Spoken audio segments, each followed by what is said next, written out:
meeting. Dan, Sean, and I will run you through the day with peace, love, and understanding. And bonus, everybody's going to talk about their favorite Val Kilmer story. Uh, Dan, how did you spend election night last night? On the couch watching returns and watching the Knicks beat up on the Sixers, just going back and forth. And were you surprised at what was the thing that surprised you the most about the last night's results?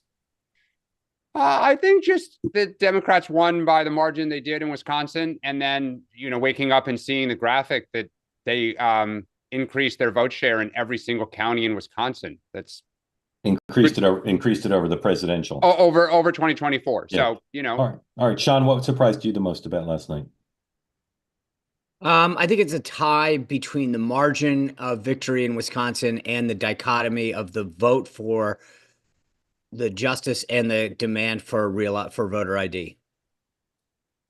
We're going to talk about all that. Again, as always, if you're here on the two-way platform, we'd love you to be involved. So if you want to get in a question or comment, please raise your electronic hand. I see some hands up already. Once again, we're in the midst of a week with lots of people who've never talked before raising their hand. That goes for whether you're a Trump supporter or not. So please raise your hand if you want to be in on the conversation. If you're watching on X or on YouTube, don't raise your hand and don't put smack in the chat. Enough said Wait, about Mark, that. before you get going, Yeah. What was your biggest takeaway from the White House press briefing yesterday? My biggest takeaway from the White House press briefing, that you can't really appreciate the level of tension going on within the dynamics between the White House and the White House press corps without being in the room. Like it doesn't come across on TV as clearly as it does there. I know some of the reporters. I don't know many of them, but there's a lot going on there as these reporters are trying to do their jobs and deal with the reality that there's a lot of changes that are occurring that some of them like and some of them don't like. And it's really interesting to see the varied views of the changes that are taking place. And on some of the issues we've discussed here, where it's not really clear what the right answer is. You don't want necessarily the White House Correspondents Association to be making some decisions, but having the government make some of these decisions also make some people uncomfortable. Well, congratulations again to you and to Two Way. All right. For those who don't know, I was in the new media seat yesterday. I got to ask a couple questions for myself, but also for a member of our community, Katie Reeves from Wisconsin, for the first time. And so that was great for Two Way. And Dan, I appreciate you saying that. The president today, this morning, meeting privately with Senate Budget Committee Republicans and Senator Thune. That's his only private event that we know about. At 4 o'clock, the big event of the day, his first Rose Garden event, the Rose Garden not yet paved over, so it's still grassy. He's going to do this big announcement. Not entirely clear what the format will be, whether he'll take questions or not, and whether it'll start at 4 p.m. Eastern time, but that's the plan. And my indications from being there yesterday and from talking to people this morning is there may be more discussions taking place today, that the announcement may not be as final as the president said a couple days ago. That's what he's doing today.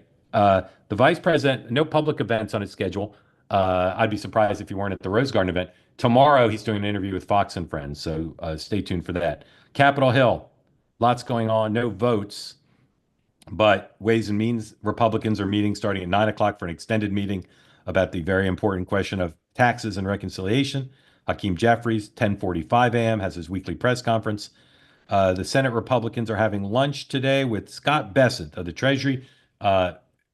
He may well tell them some things about what's going to be in the tariff announcement, which is still a big mystery to most, because I think it's a mystery to the president still. So some stuff may come out of that. And then at 1 o'clock, Chuck Schumer is having a press conference on the topic of tariffs.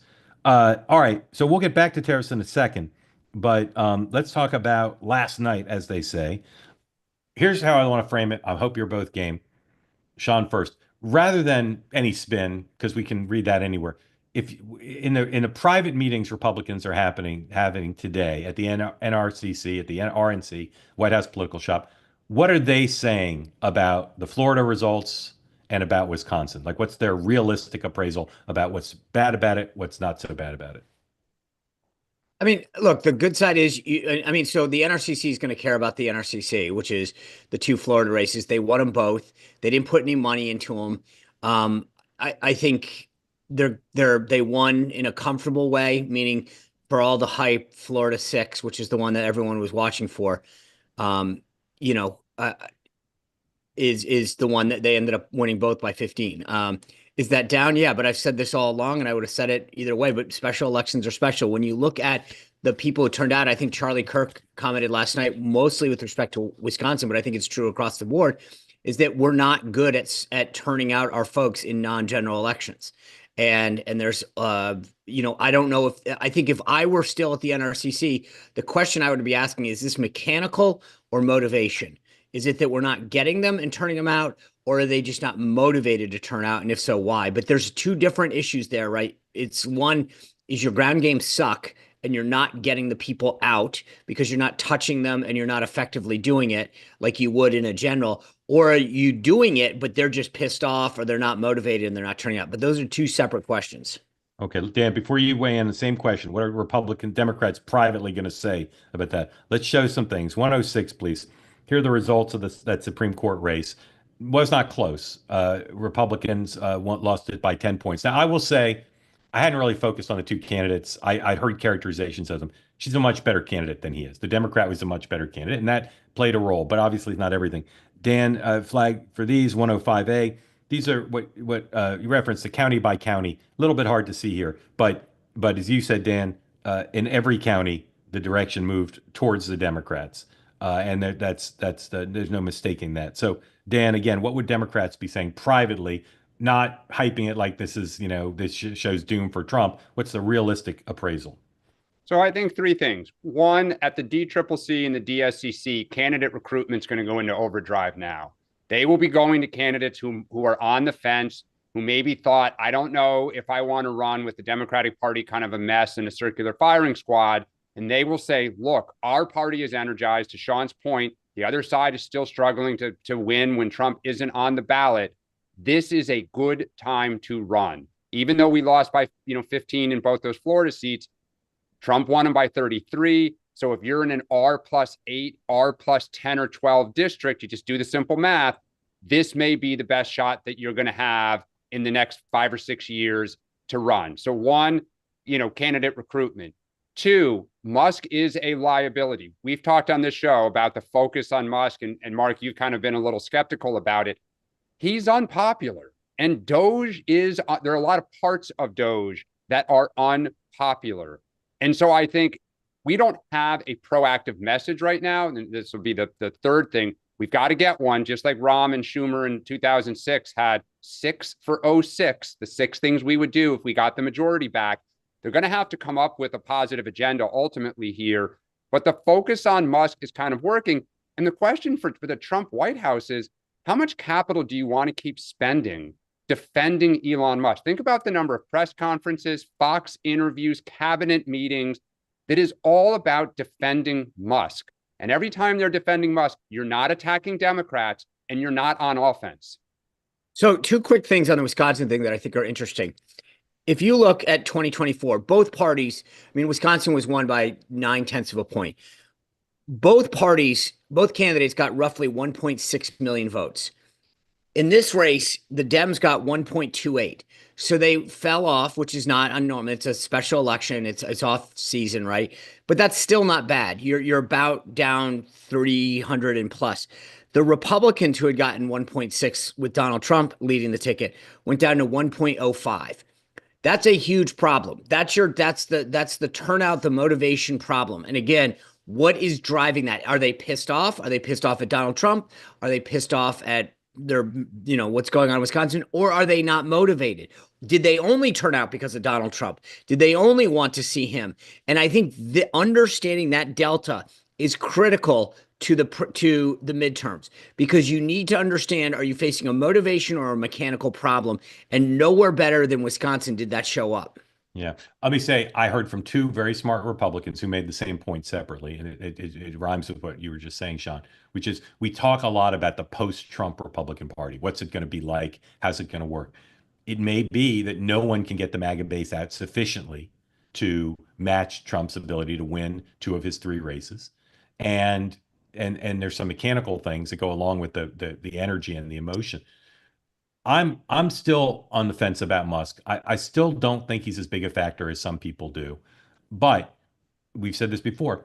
He's extremely visible both as a government figure and as a figure on the campaign trail and as a boogeyman, spending all this money. So, Sean, I'm just curious, at this point, if the president said to you, should I sideline Musk as a political figure? Let him keep doing Doge, but sideline him. Would you say yes or no? See, this is again where I love. I'll use the media's favorite phrase: without evidence.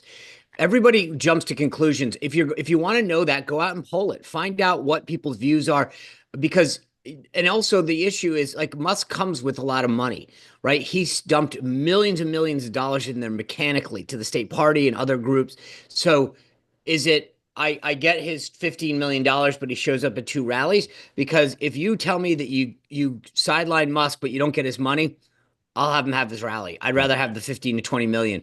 I just am not convinced. I get Dan. I don't necessarily disagree with Dan's point. They may not be the most popular guy in the world, but I don't know that that's a motivating factor. Yeah. Well, but the problem is in every single poll, he's upside down. I mean, I am not even. But Dan, go back to the numbers. The problem with the Republicans, the Dems, both parties attrited from 2024, which is, again, it's a general election. You guys did a better job of getting your folks motivated and out there. Republicans didn't. Do you blame that on Elon Musk? I don't. Well, no, but yeah, sorry, Mark. Go ahead. No, that's okay. You go ahead and finish your point. I mean, just there is a lot of data, qualitative and quantitative, that he is not popular.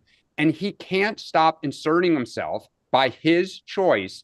And some of what he says is crazy. Yeah. It's going to be an ads and an albatross. I would say this for sure. And again, I'm still not clear on having a problem net, whether he's good for the parties involved. I will say this: he's horrible at messaging, right? His messaging is not consistent. If he would listen to a skilled person like Sean and be on message and say the things that are popular, he could be popular. But he says so many things that are unpopular and crazy. Money. I've been on this thing. I don't understand why it doesn't get more attention. There's an asymmetrical advantage for Democrats in raising small dollar contributions. The example I give all the time, Jamie Harrison, who went on to be the chair of the DNC, ran against Lindsey Graham in South Carolina in a Senate race. He had no chance to win, and he raised over $100 million in mostly in small dollar donations. Sean, what is your party doing? Because we saw that in Florida. Yes, the Democrats didn't win, but a big part of why they were thought to be somewhat competitive and why the margins were closer is the Democrats raised a ton more money, mostly through small dollar contributions. Why can't MAGA raise small dollar contributions the way the Democrats can? I think they can, but it's two things. One is, again, it's focused on Donald Trump. When Trump goes out and asks for $10 or $20, he gets it. I don't think we've been able to translate that to the greater cause, because a lot of these people don't believe that they're there to support Donald Trump. Number two, just real quickly, in the business of fundraising, one of the reasons that small dollar costs more. So if you raise $5, you have to spend the envelope or the mail. I mean, mail, that all costs more. The ROI on a small dollar return is a lot higher than it is on a large dollar donor, where you're calling up, somebody says, yeah, I'll send you $10,000, $5,000. That costs you a phone call and 10 minutes of your time. Small dollar. So the other thing to keep in mind is, just remember, all dollars aren't created equal. When you look at a campaign, and this is what always annoyed the hell out of me, is you can raise $1 million, but if you spend $950,000 raising that million, your net is 50 grand. If you raise $1 million of high dollar money, you're probably spent, $10,000 raising it, and now you have $900 to $900,000 to spend. I think that the overall sometimes headline number gets lost in the reality of what the net is. Tesla sales down 13% in the first quarter, just announced. Dan, what accounts for your party at a time when people say there's no energy, et cetera, and people are despondent? What accounts for the sustained asymmetrical advantage of raising small dollars? So look, we've had this since Howard Dean rose in 2004, and in that crowded field raised, I think it was 15 million, which at the time was huge compared to John Edwards and Dick Gephardt and everyone else, because he was fueled by low dollar.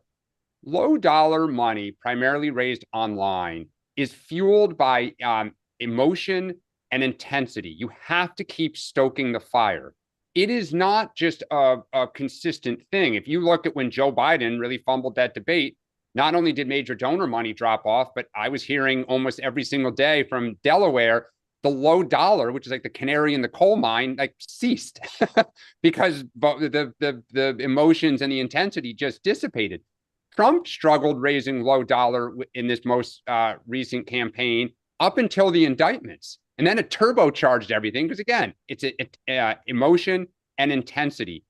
We've been very good at investing in the infrastructure of this, of kind of continuously communicating, but we've had our periods where it struggled. And I think while the party is a mess, if you think about 2028 and a proactive message and all the different factions, we are not a mess in terms of our base disliking Donald Trump and Elon Musk and what is happening.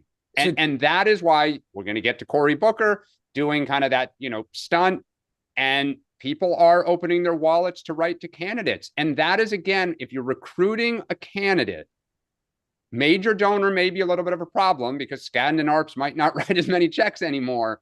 But as long as you can press send and you can turn around money, you will be competitive. You will be able to do what you need to do. And I can't underestimate telling a recruit of that ability to say, you know what, I'm going to make the jump. So two quick follow-ons. One, I know it's not getting the attention, but also just I know Elon stole the headlines, but both Soros, JB Pritzker and Hoffman, we're all seriously involved in, $3 billionaires giving money. But the other thing is, Dan touched on this mechanically, and I know this is always my go-to, but the Act Blue mechanics on the left still favor their ability to raise money, their list, their activity. We're not there yet. And I think that's, and we've tried to get there. It's just we're not competitive. And there's a lot of complaints about how our side is trying to do this, both philosophically and mechanically, but they still have a hidden advantage in the mechanical ability to reach out to folks. The way Act Blue works is actually really well, keeps that left base churning. Sean, this has been going on for 20 years now. Yeah, I know. Now you got all these Silicon Valley folks on your side. Somebody should fix it. Right. No, this is actually the right time to do it, is to get a bunch of these guys together. But again, part of it is philosophically, our party wants to control everything and stovepipe it. And there's some concerns about how that's been handled, and in terms of how we have tried to solve that problem on our side. And I agree with you. We now should take advantage of the Silicon Valley tech world's sudden conversion. Sustained disparity, asymmetrical advantage for Democrats is just so striking to me. Yep. All right, tariffs. I can't tell you how much of my day yesterday, like the last couple of weeks, is spent dealing with business leaders and members of Congress of both parties who say they've never seen anything like it. I've never seen so much elite opinion saying the president is committing political and economic and policy suicide with these tariffs, begging for change, hoping for the best, but extremely worried. So a couple things to show. First, these are two elements that illustrate what elites are thinking. Almost every elite I know. 103, please. This is a Seth Golden tweet. And again, they may be wrong, but this is what Seth Golden says. Liberation Day will define how stupid we are. Number one, extremely stupid would lead to recession. Number two, above average stupid, stagflation. Number three, moderately stupid, negotiable but pain. Four, not stupid, negotiable hairline healing fractures. In other words, people think this is either really dumb or an epic historical failure. Here's a cartoon 104. Again, this summarizes almost all elite opinion, including some members of Congress who are supportive of President Trump's position publicly, but privately are really worried. Now, everybody's going to be focused on what happens at 4 o'clock, without a doubt. But I continue to hear that the bazaar is open and that even today, and certainly after today's announcement, the president will be open to negotiating. Here is Caroline Leavitt yesterday in the press briefing, basically saying, yes, the bazaar is open. Change can occur even after the announcement.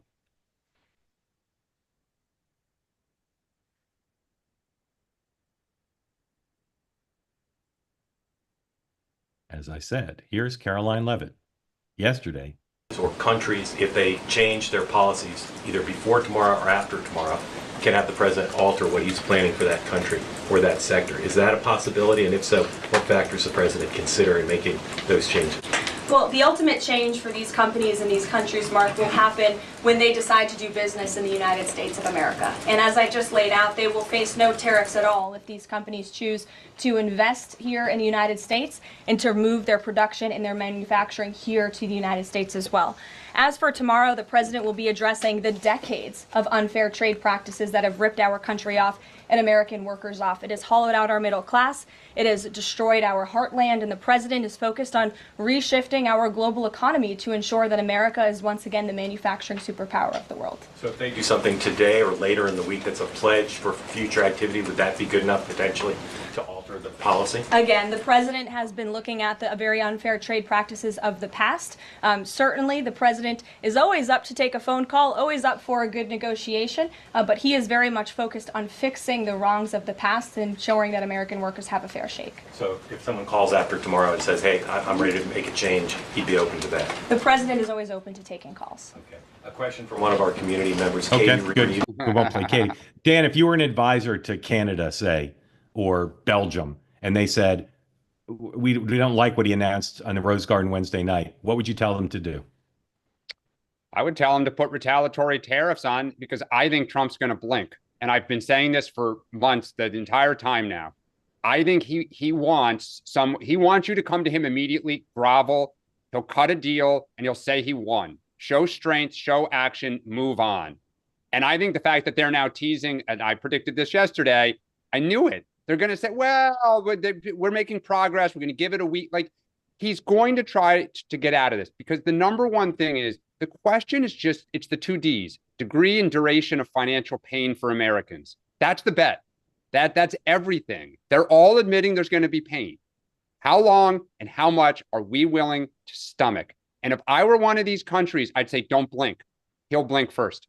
Sean, is that the advice you'd give Canada or one of these other countries? Well, so Canada's in a separate category because you're of right. the Yeah. NCA. Let's do Belgium. Yeah. So if you're Belgium, there's something that we're forgetting in this discussion, which I think is critical. And this is why I was actually perplexed by her answer on this, because the way that the president has laid this out and the way that I have understood from the folks at some fairly high levels that this is being enacted is Belgium has a 10% tariff on autos. We're going to raise our auto to 10. You take yours to 0. We take ours to 0. I support that. I mean, that's, to me, like, the idea that we are getting screwed by other countries is something that has been happening for way too long. Israel yesterday announced that they would take their tariffs down to match ours. That, to me, is great. We've seen early signs from both Malaysia, Vietnam. The EU has said that they'll take their 10% auto tariff down. I think that where I think there needs to be clarity is to say, and again, I mentioned this the other day, the problem is going to come in this area of non-tariff barriers. The VAT, for example, in the EU is going to be a problem because it's hard to quantify. How do you say, here's what our VAT is worth? And how do we equate that to 50 different states having sales tax? Not every state has a sales tax. But I would say to the country at hand, figure out how to make it clear, because if the United States is basically saying you have a tariff on our goods coming into your country by X tariff, India 100% in some areas, more than that in others, then all you're saying is we're going to match whatever that tariff rate is. And if you take yours down, we take ours down. And that's where I think that the administration needs to focus a lot more, is to say, all we're doing is creating a level playing field, full stop. Once they get into beyond that, I think they're going to lose a lot of people who don't understand, because it's a very simple message. You charge us X, we'll charge you X. You take yours down to Y, we take ours down to Y. And I'm not sure that that's getting across. But Sean, if you were saying to Belgium, okay, you have a 10% tariff on cheese, we put on 10%. All right, let's take them both off. How do you negotiate the non-tariff stuff? Well, I think, again, part of what I've been told is when you go through there's a 301 section, a 232, all these little trade things.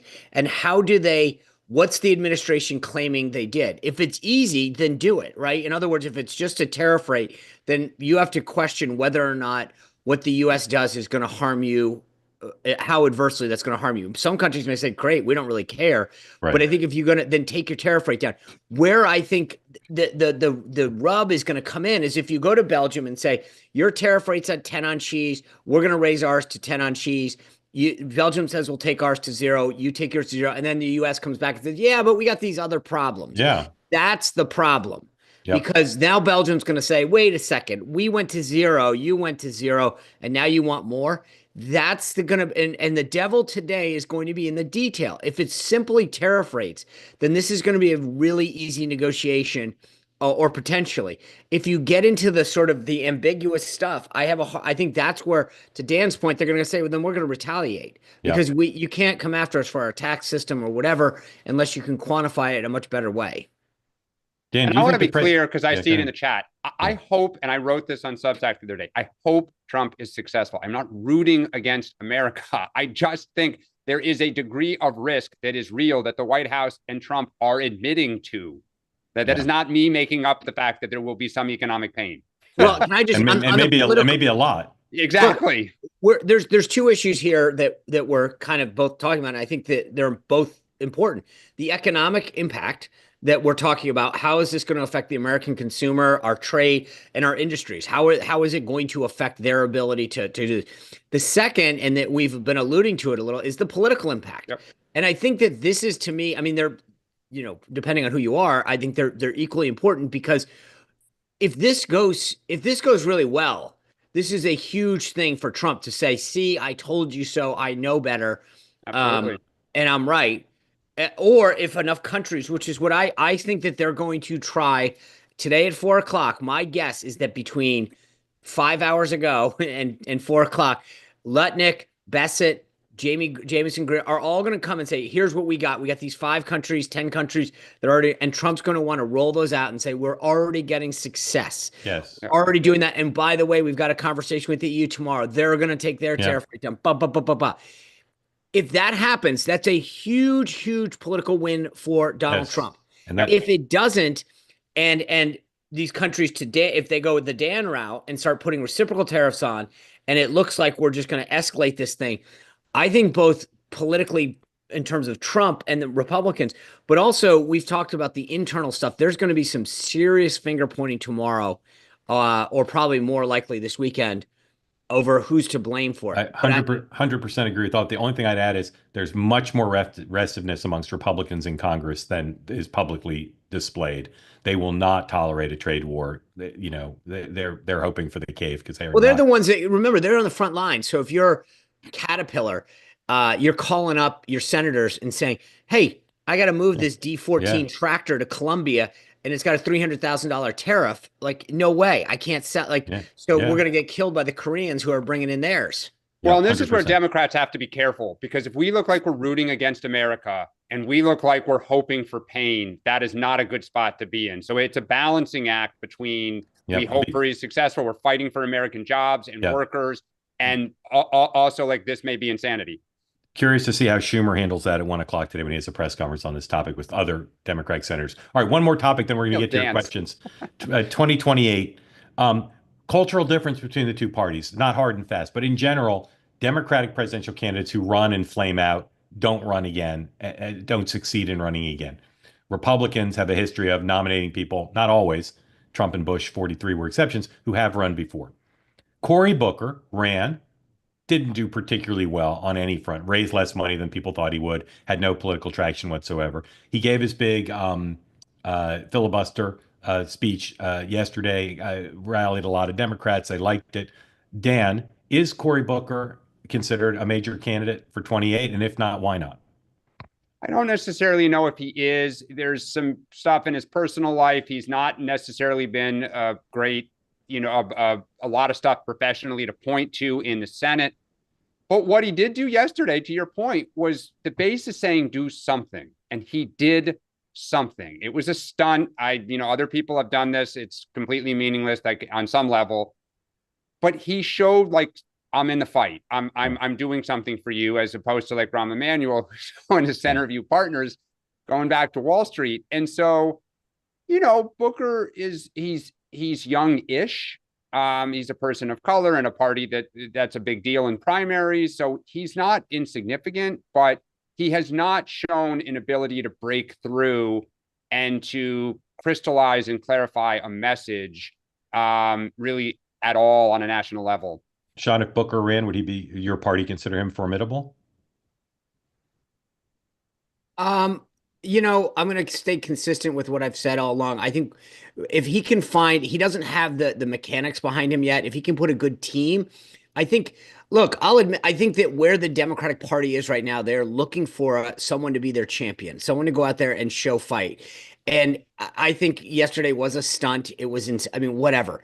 But you know what? Somebody needs to motivate them. Someone needs to do it. And he's in you know, when you're on an island and you can be the only person doing it, he was at least somebody. And that's sort of what I was hearing last night and reading some of the stuff where people were like, at least he's trying. Now that doesn't say much for where the party is, but the bottom line is that he's at least doing something. You got Gavin doing a podcast where he's reaching out to folks on the right that can't endear him too much.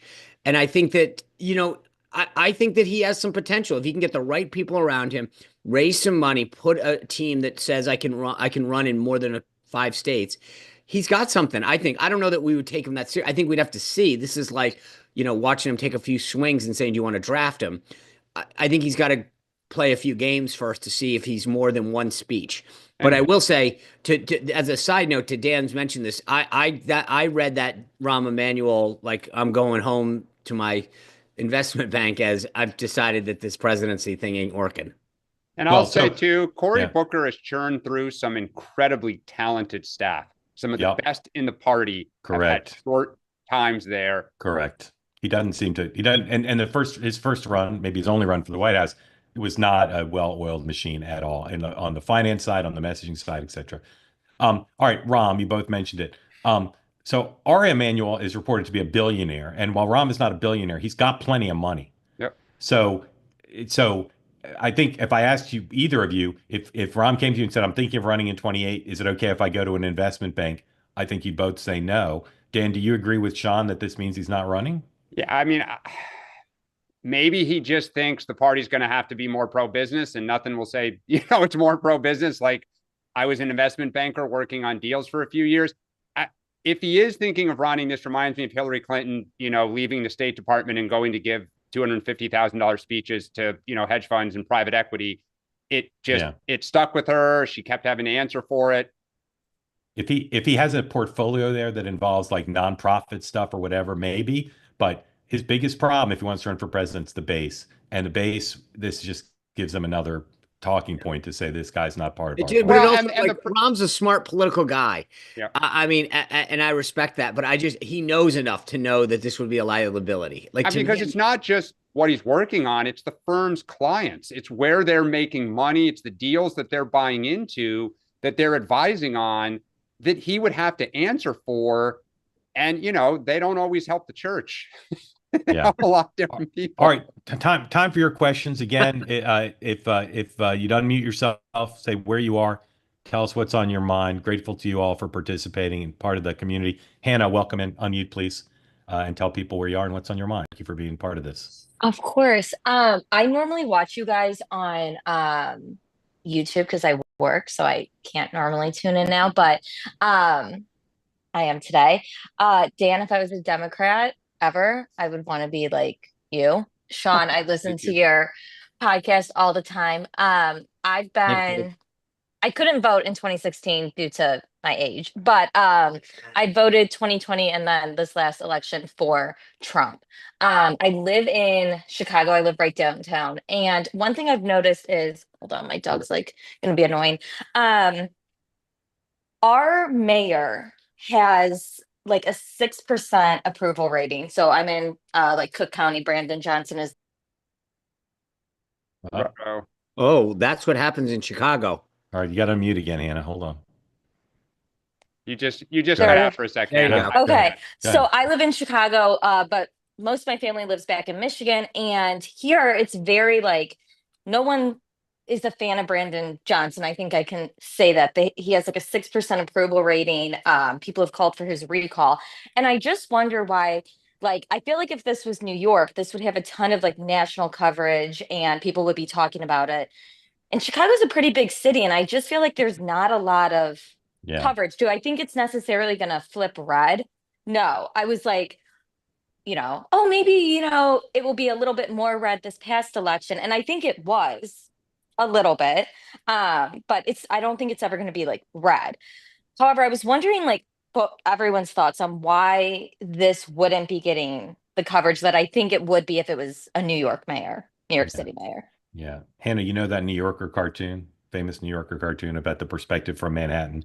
It's yes. The bias against covering any place but New York and DC is just massive. And yes. California. But California too. I mean, there's stories that happen in Chicago, like on the public transit or in the street. Yeah. I mean, and while the coverage of the gang violence gets some national attention, if that were New York, it would get a lot more. It's not a bias against Chicago. It's a bias against anything that's not New York. But I will also say, and then turn it over to Sean and Dan, the Republican Party and the conservative movement has failed to figure out how to do a multi-pronged effort to say to voters, the left has failed you for generations, give something else a try. And until they have a concerted, multidisciplinary effort, the Democrats are just going to keep electing either extreme liberals or liberals to run their cities. Sean. Yeah, I don't disagree. I mean, it's just there's a media. I mean, part of this also just comes down to where the media is, right? It's in LA, New York, and so you don't get the same. I mean, the Chicago Tribune isn't going to write a story that's going to get the pickup. So you have a decline in that. You just there are some. I mean, obviously, there's some good business outlets there. News Nations is based there, but it doesn't have the same resonance that New York does. For a million reasons that there's a media bias in terms of what they cover and what they don't cover. But I think part of it also is change. To Mark's point, people don't go, okay, well, like New York at least has had a Republican technically, in the last decade. And I think there's a sense that, or maybe more. And so there's a sense that, it's a little bit more of a political story there. Even that is a stretch. But anyway, I think there's a media bias, not in the normal sense of what they cover and what they don't. Dan. Yeah, it's something that worries me as a Democrat, that there's kind of the prime example of our intellectual rot is in blue cities like New York, Chicago, New York City, Chicago, some other places. I do think it's one of the reasons I'm very suspect of J.B. Pritzker's ability to get the nomination is that I do think should he run, he will have to answer for this. And the fact that so many businesses have left Chicago, left Illinois, the problems with crime that, we talked about this with Rahm. Full disclosure, my brother-in-law is a major political consultant in Chicago, and his wife works for J.B. Pritzker. But I think it's a problem. It's a problem for the party, big time. Hannah, why do you and all your friends watch two-way? Well, it's really my mom. It's really my mom back in Michigan who was like, you should watch this. It's the only thing that keeps me like somewhat sane during the election. And then I love Mike and Kelly. So she's a big reason why as well. Okay. Good to hear. Thank you. I listen all the time. Very grateful to you. Thanks. Thank you, Hannah. Come back regularly. Appreciate it. All right. Tom, welcome in. Tell folks who don't know where you are after you unmute and what's on your mind today. Hey, good morning. Harper's Ferry, Virginia. All right. You guys have got the best political show I've ever seen. As I've mentioned to my wife repeatedly, it's one of the few political shows I can watch and listen to people I don't agree with and not walk away mad.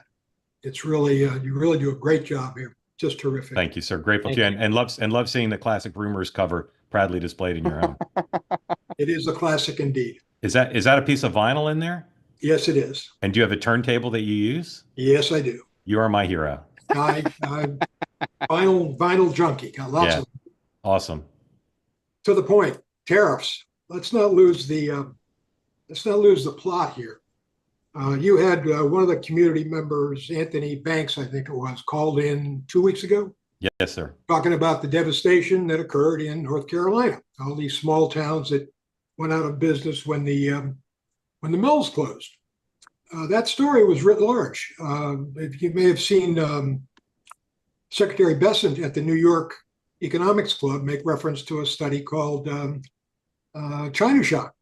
Yes, sir. China Shock's an academic piece of work. It's not political. It basically said that millions of jobs were lost, that real incomes fell throughout the region, even after you accounted for lower consumer prices, that no jobs had come back after some 10 years, or the jobs that came back were pretty low paying, and that there was a terrific correlation between the counties that were most badly struck by trade and the opioid epidemic. Yep. This is bad stuff. A bomb went off when we let China into the WTO. Batcha's been on the show many times talking about these same things. I don't care about elite opinion. Elite opinion told us that China entering the WTO was a great idea. Elite opinion told us that deregulating the financial sector was a great idea. Give us 2008, So I think that the fundamental issue with all of this is to try to restructure the U.S. economy, do something about the wages and earnings of people in the bottom half of the income distribution. And nobody's done anything about that lately. Obama ignored it. Bush ignored it. It wasn't until Trump when the subject even came up. And I think this is a big deal. I'm hoping that these tariffs work out well. I'm not convinced that it's going to be it may rock the stock market a bit.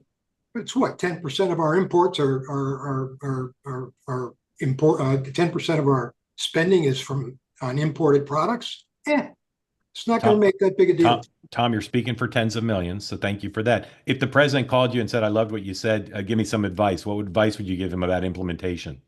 Hang tough. Do the reciprocity, and then look carefully at some of these other countries that have been taking exceptional advantage of the United States. I don't think we can keep doing this. I think, quite frankly, President Trump is president because of this. It has caused the hostility in our politics. That there's a group of people who've done right well. Probably most of us involved in this chat, the laptop class, whatever, seen nice rises in income over the last 20 years, and another group of people who have done not so good.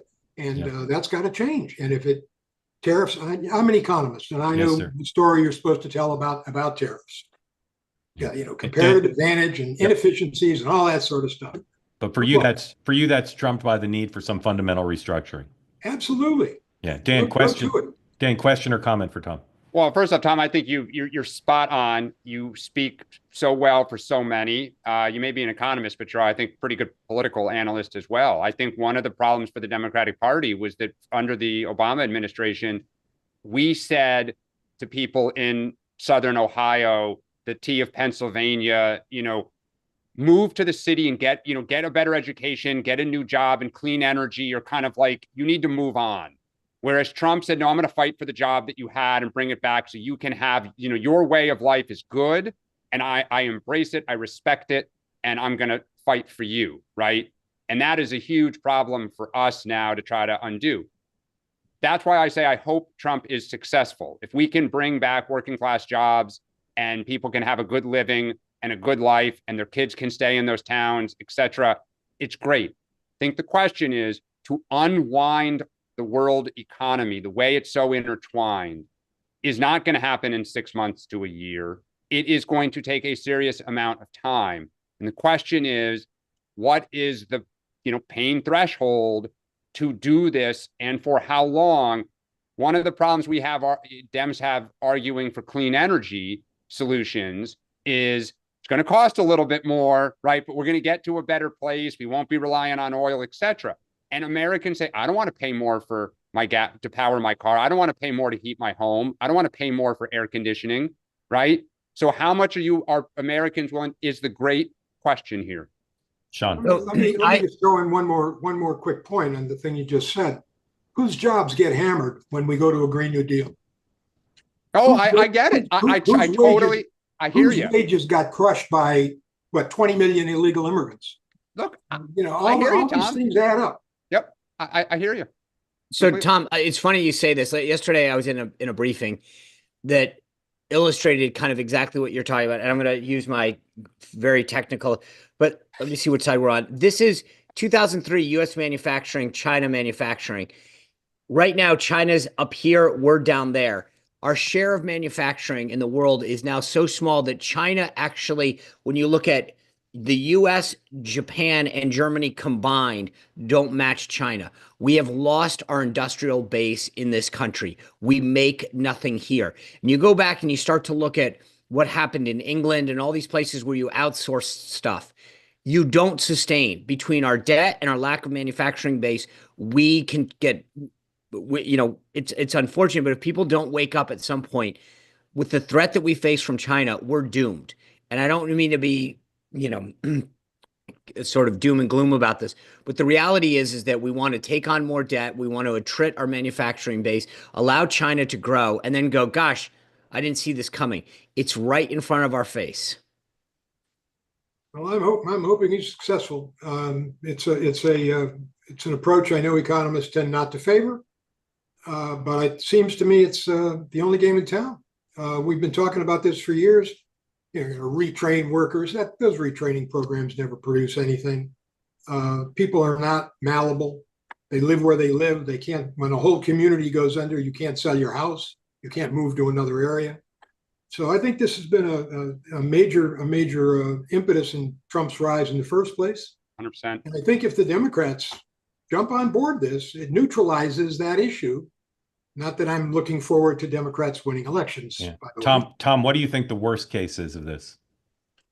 I don't know if there'll be a worst case. You see no risk involved? You see no risk? There's some risk involved, but say talk about the worst case risk. If the president's absolutely country's response leads us to the worst place possible, what does that look like? I don't think the worst case is very big.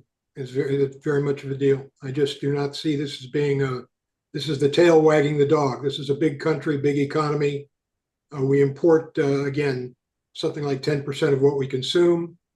You can have some price increases going through the system. It may hurt a couple of specific industries, but I just don't think this is going to be a big deal. I don't see the sky falling. I don't think this is, the end of the world in 2000. All right, Tom, one more question for you. Do you watch the show Veep? Do I watch what? The show Veep? No. All right. Well, I think Gary Cole is on Veep. Take a look. You think that looks at all like you, or am I wrong? A little bit. A little bit. All right. It's a compliment, Tom. Take it. Yeah. He's better looking and younger. So what can I say? All right. Thank you for joining. I hope you'll come back regularly. Very grateful. It's always a pleasure. Thank you, guys. Right. Thank you. Lisa, welcome in. Thanks for joining. Tell folks who don't know where you are, what's on your mind. Hi. So I'm from Arizona, Northern Arizona, and I'm actually in Philadelphia now, so that's why I can actually look decent on screen. It's not 6 o'clock in the morning where I am. But I love this show. I think it's fantastic. I'm always happy to tune in on YouTube when I usually can. So I had a question about Ro Khanna. I've been seeing him everywhere. I mean, I actually first saw him on the first show I watched on Two Way with Mark, interviewing him in the evening. And he's everywhere. He was on Bill O'Reilly, even, I think. I think he might be trying to do a bid for president, or I don't know. He just came out of the woodworks, and I just wanted to hear what your opinions were about if he even has a shot, coming from really nobody I've ever heard of. And I'm a native Californian originally. I'm one of those ones that moved from California to Arizona because I couldn't stand what Gavin Newsom was doing to our state. So it's just, I just would love to hear your thoughts on his viability for that. I'll go first. Look, there's a huge vacuum, and he is an interesting figure, right? He's a Bernie Sanders supporter from the past, but he's from Silicon Valley. He's very pro-economic growth. He believes, as Gavin Newsom does, that the party needs to listen to Trump voters. And he is impatient for making government work for the agenda he believes in, and doesn't think the party is necessarily headed in the right direction. And the reason he's everywhere is he wants to get his message out. And he does know that if he has aspirations to run for president, he's got to be better known. And so he's also a very talented guy, and so he has no problem going on these other platforms. And I think you'll continue to see him, and I think you'll see people like him who are hungry and eager and impatient for change, not just in the country but in the party, being very visible, because again, there's this big vacuum. Sean. Yeah, I mean, I think he is definitely willing to go everywhere, and because of that, the right invites him places. So he's on Fox and Friends, I think today. He's gone on a lot of, you mentioned O'Reilly's show, because I think that he is willing to have a conversation and not yell, which is kind of what some people want to do. I mean, so he's a very respectful and smart guest, and people like having him on. I've always believed. I mean, it's very hard for a House member to get the level of stature and attention to run. Is he running for something else? Meaning, does he want to be the VP or just? I don't know. I think he's got aspirations. I just can't. I'm not dialed in enough to know what they would be. But he sort of plays it right. I mean, he's very in tune with his base. He's very media savvy. And that's a nice little elixir. And I'll just say before Dan weighs in, he's two things that not everybody in politics are. He's brilliant and he's really nice. And not everybody are those two things. Dan. You guys both said it really well. I don't have much to add. I mean, Okay. We'll see where he goes. All right, Lisa, thanks for joining. Grateful to you. Thank you. All right, let's go for a little alchemy of our own by bringing in at the same time Chris and Hugo, both Democrats. Gentlemen, welcome in. Chris is in Georgia, as regular viewers know, and we love hearing from Chris regularly. And Hugo will go first. Tell us, man, where you are, what's on your mind today, and then Chris will jump in too. Hugo, calling from southeastern Connecticut, Mystic Pizza. I'm that guy. So I'm sensing a little bit of a disconnect. Tom was talking about how Republicans should be pushing for manufacturing jobs that pay livable wages, something that Democrats have been pushing for 40 years. When that happened via legislation in California, fast food workers are making $20 an hour now, but getting their hours cut. What's the difference between forcing employers to pay a livable wage and forcing countries to change their trade patterns so that we can have more manufacturing in the United States? Yeah, good question. Chris, go ahead and weigh in on whatever you'd like, and then Sean and Dan will come back. Boy, there's so many things I'd like to weigh in on, but I'll just choose a couple. I'm curious why some people on here how you would explain that in most Midwestern states, Trump got about 55% of the vote in general, but in the South, he got between 62 and 80. That's one point I'd like to make. I guess eggs were more expensive in the South. Don't think so, but let's park that one for a second. And secondly, I do think that the Democrats will come up with a palatable candidate who doesn't die on the stupid heels of men using women's bathrooms and some other of the extremities. But I don't think it'll be most of the people that you guys have been discussing. It's not going to be Cory Booker. He doesn't have the right gravitas feel. It won't be Pritzker because he doesn't look right. I mean, these things matter in politics. And it sure as heck won't be Kamala. We're not stupid enough to ride that train again. So I don't know who it'll be, but my vote would be on Shapiro probably. So I'll just stop there. Okay, thank you, Chris. Sean, pick up on Hugo and Chris's points wherever you wish. I just start with Hugo. I guess there, as I said, for me, just when it comes to the trade thing, I don't think this is a fairness issue, in terms of one country they're equating their tariff to what ours. I think if you go back and look at why our trade policy evolved the way it did, a lot of it was market access, trying to help people develop that for countries that are well past that stage. So I think one of the things that's forgotten is we allowed them to keep their tariff higher in an effort to help countries develop, evolve. And that time has passed. The idea that we're treating some of these countries like they're still in the developing world is insane. So I think there's a big difference between our domestic policy, which is built on a system of capitalism that allows employers to pay people. When people talk about living wages, I think there's a big difference between certain jobs what they do. And if you look at, again, the way states are addressing it, there are places I live in Northern Virginia. You look at the minimum wage in DC and Virginia and Maryland. Now there's massive competition for key workers because of what DC has done to its minimum wage, attracting people. We're having a harder time in Northern Virginia to fill a lot of hospitality jobs, a lot of restaurant workers.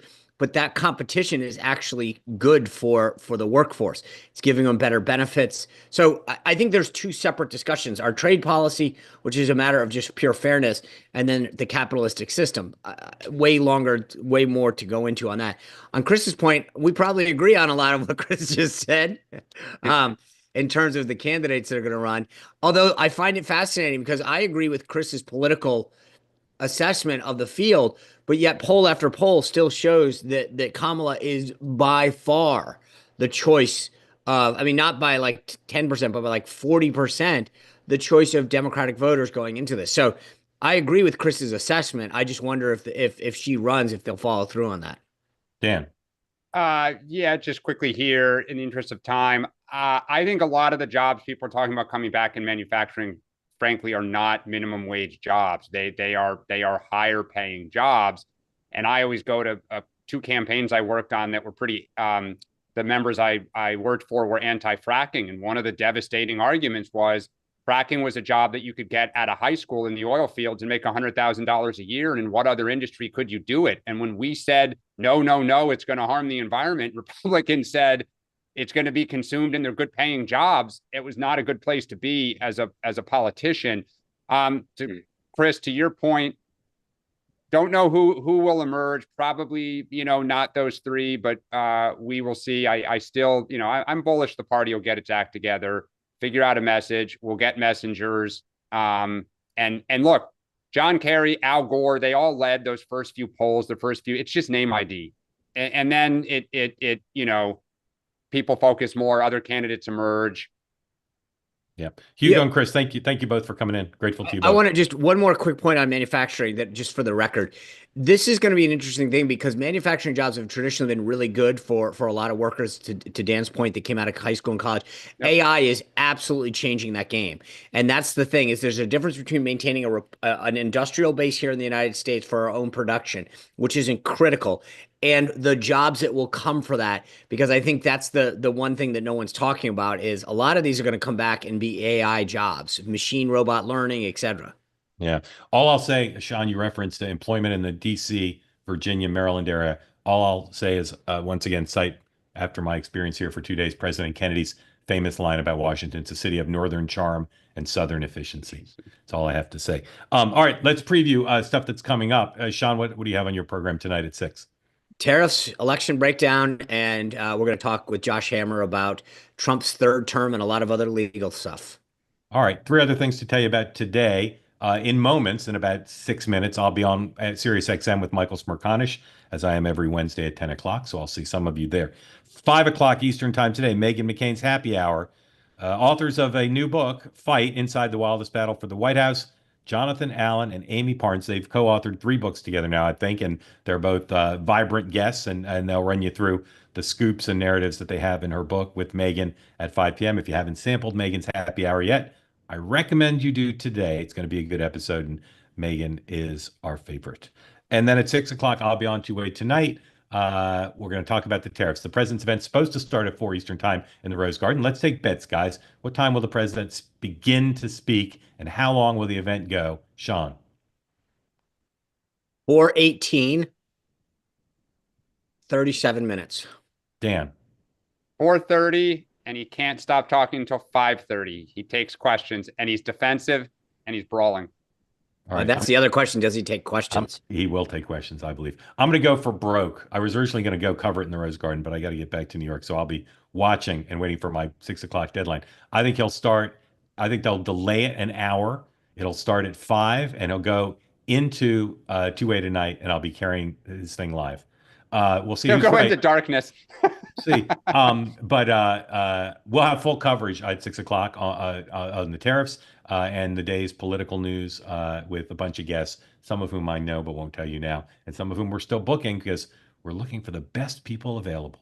We're like an NBA team. We just draft the best athlete available. Grateful to everybody for joining. Thank you for all who raised your hands, including some new folks who we didn't get to. I hope you'll come back tomorrow and raise your hand, and some new folks we did get to. Very grateful to you for being part of the two-way community. Sean, Dan, and I will be back in 23 hours for another edition of the morning meeting. Have a great day, everybody.